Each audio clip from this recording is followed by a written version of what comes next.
Capricorn, hi! Welcome to Mr. Queen PH.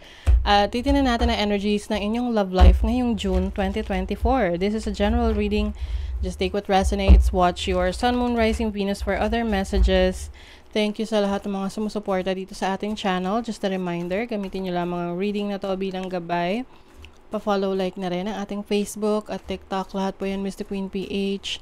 Like, share, subscribe, turn on post notifications para lagi kayong updated sa ating mga readings. And if you're interested in private readings, meron tayong 3rd anniversary promo, 25% discount sa tarot reading services extended hanggang May 31, 2024. So kung gusto niyo magpa-book, link on the description at sa pinned comment.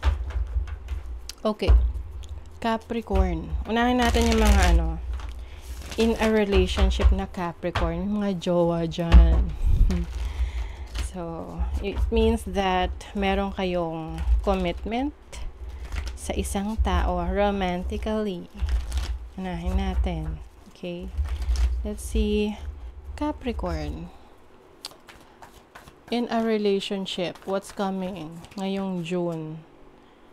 10 of Wands. Parang marami kayong dinadalang bigat. Mabigat ba? Okay, let's see what else. The Justice card. Okay. Nasa process kayo ng pag re-rethink, re-evaluate ng relationship ninyo. Kasi parang pwede kasing maraming masyado ng binibigay sa inyong responsibilities or parang para sa'yo mabigat na responsibility ang pagkakaroon ng relationship. Let's see what else. Yeah, Two of Pentacles and the Emperor. So, Aries. Maaring you are dealing with an Aries or Libra.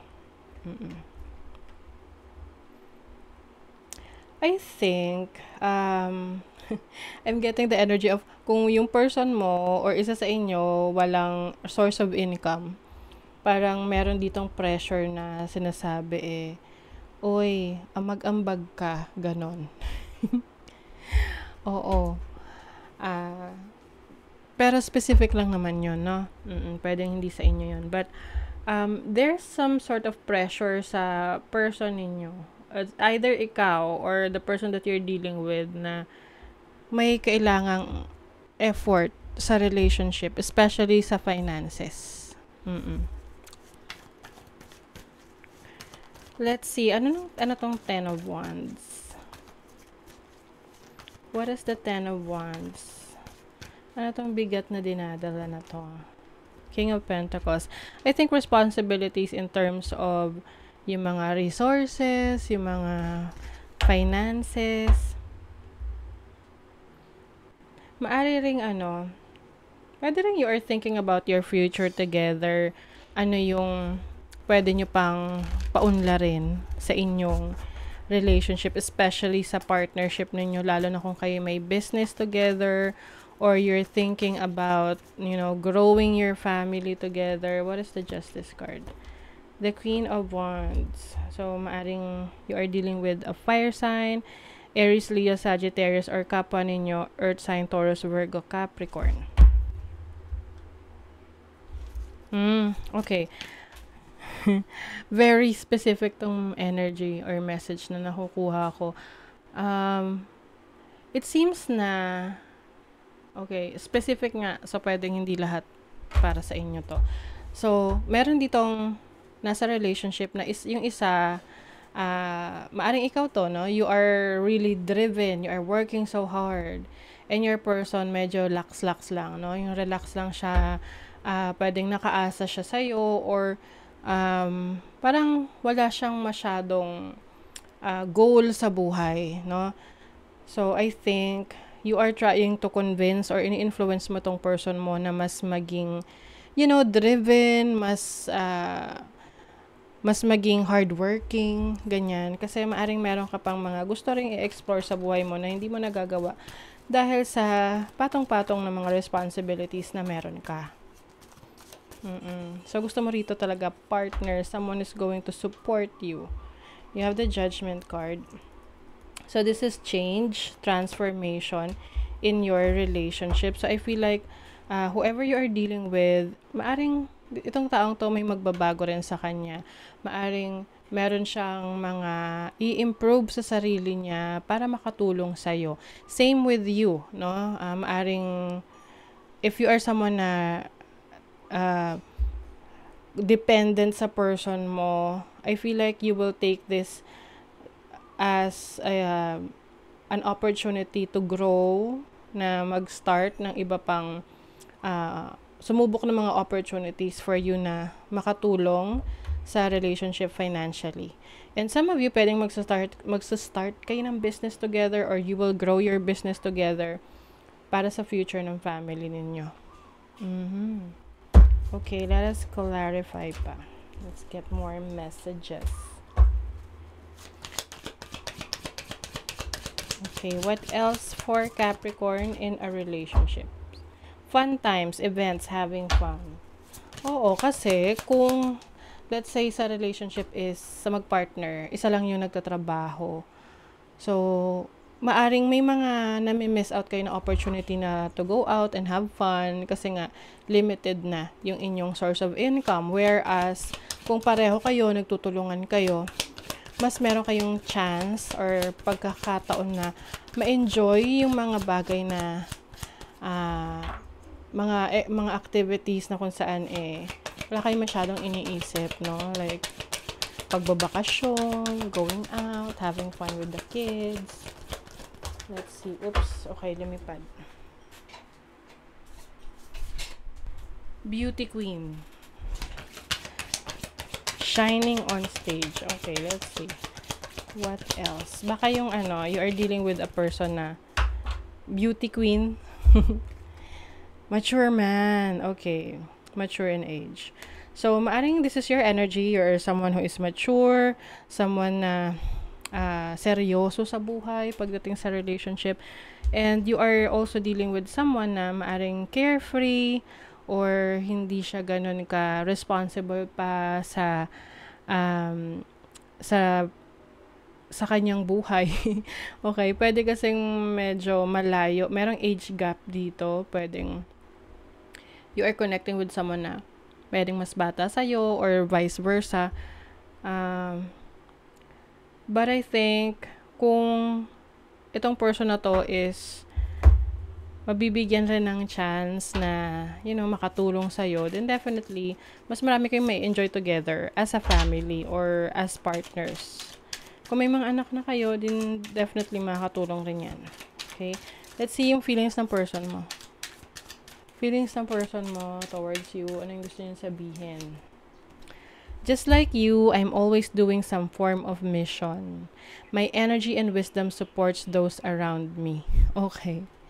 So, maaring para kasing ang nakukuha ko rito energy is may kanya-kanya kayong interest sa buhay. Okay? So, some of you, yung person nyo, gusto nyo na maging interesado rin sa gusto nyo, or yung person mo, gusto rin nyo maging interesado ka sa gusto niya. Well, para mag-work ng relationship na to, I think you just have to support each other, no? Lalo na kung may sense naman pareho yung ginagawa ninyo, no? Meron siyang mission to support those around your person. So, pwedeng yung mga stay-at-home mom, stay-at-home dad, or someone na very artistic, no? Creative. Ayan. Let's see your feelings towards your person. I'm afraid you're going to meet someone else before I'm ready to be with you for good. Ooh. Okay. Parang may energy ng non-committal dito. Let's see, ano pa. Our love will manifest through the union of mind and heart. Expanding these areas allows our love to grow. Okay. I feel like there's some sort of control na gusto mo pagdating sa karelasyon mo. Of course, no? Kasi, syempre, kung gusto mo na makasama mo siya for the rest of your life, you want structure. Kaya lang it seems na your person is somewhat para siyang free-spirited, no? Na gusto niya gawin yung mga bagay na magpapasaya sa kanya. You are in your old patterns but can't see it. Maaring yung controlling part dito, pwedeng yan yung nagiging issue ninyo together. Na tipong may mga times kasi na gusto mo makatulong siya sa'yo financially, pero the moment na gusto niyang gawin yung gusto niya or gagawin niya yung gusto niya, pinipigilan mo. Maybe because, pwedeng may jealousy or alam mo yon. Sa relationship kasi minsan gusto ng person mo na, let's say, gusto ng person ng isa na makatulong siya, pero the moment na may gagawin siya, pinapakialaman naman niya, 'di ba? Alam mo yun. So kailangan dito, if you really want your person na makatulong sa'yo financially, may maiambag siya, let this person do his or her thing, no? And support this person. Iwasan mo na lang siyang i-control. Lalo na kung wala naman siyang ginagawang something na makakasira sa relationship ninyo, 'di ba? Oo. Let's see ano pa. Kasi mga Capricorn talaga medyo control freak yan eh. Kasi gusto nila ng structure. Express love through gifts. A small token of love can convey great appreciation. Yes. So, isa rin dito is being open na na-appreciate mo yung person mo. Ano man yung, gaano man kaliit or kalaki yung ginagawa niya para sa'yo. Kasi, ang mga Capricorn, minsan di yan expressive. No? Parang, ina-appreciate lang nila yung person nila sa isip nila. Or through gifts. But, minsan kailangan din you have to verbalize it. No? Sabihin mo rin. Na-appreciate mo siya. Or, i-combine mo na yung gifts tsaka yung appreciation. So, that's for in a relationship na Capricorn. And then, let's see naman energies for mga singles.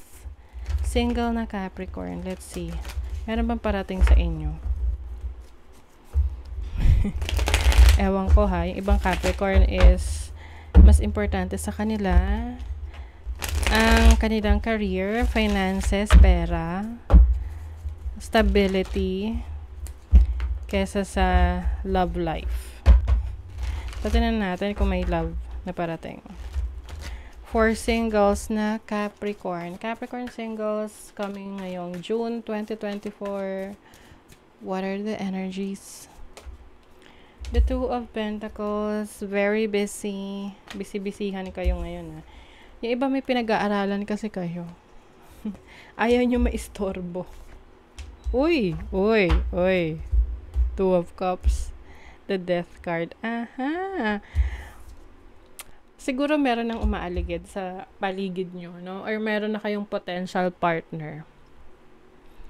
Pero pinag-iisipan nyo pa if you are willing to take that responsibility or give the commitment.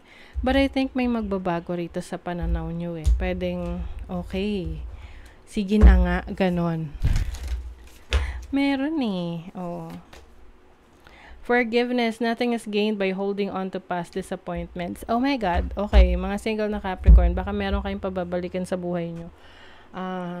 Pwedeng asawa to, no? Marriage kasi tong energy rin ng the Hierophant. Or someone in your life na na-disappoint kayo or maaring yung relation, yung separation nyo is hindi talaga siya, parang hindi siya makatarungan na ending ng relationship. Oo, kaya pwedeng you will forgive this person and bibigyan ng chance. Yung iba naman, maaring kung kayo ay nagpapaka-busy dahil sa past relationship ninyo hindi nag-work out, it's a failed relationship.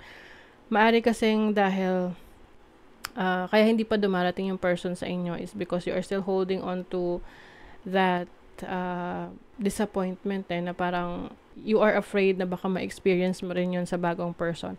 But some of you are letting go of that, no? And this will transform your life na maaring maka-attract ka ng person, romantic partner, ngayong June.